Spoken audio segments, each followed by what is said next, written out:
first one by Finley Asher, who's an aerospace engineer. The Climate Change Committee's budget relies quite heavily on as yet unproven technical solutions such as hydrogen and biofuels for carbon capture and negative emissions technology to store carbon. How comfortable with the CCC about use of these technologies, and critically, is going to pay for it? Will we tax fossil fuel companies, or will the taxpayer pay the burden to clean up these emissions?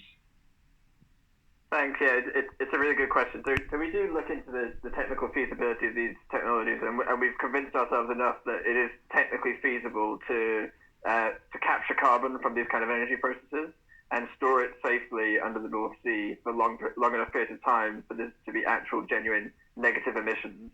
But there is an onus on needing to demonstrate this actually works in the UK. We think all the component parts are there, but we need to get started on it in the UK to know that we can do this scale of negative emissions in the long run as well.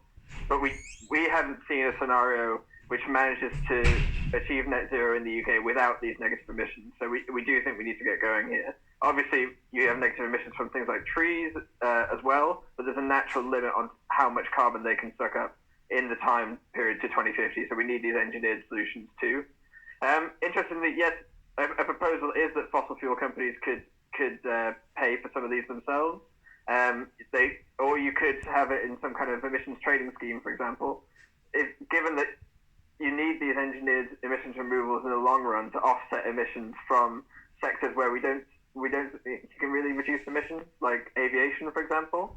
You could maybe see a world where airline operators purchase negative emissions to offset their residual emissions for airlines, for example, and just pass through the cost of those onto flights. We've done some estimates of that. We think that could add £50 to £100 to a £500 return ticket to New York. So given that people there could probably afford to pay that to go to New York anyway, it's probably quite an ethical way of doing it as well. Thank you, Mike.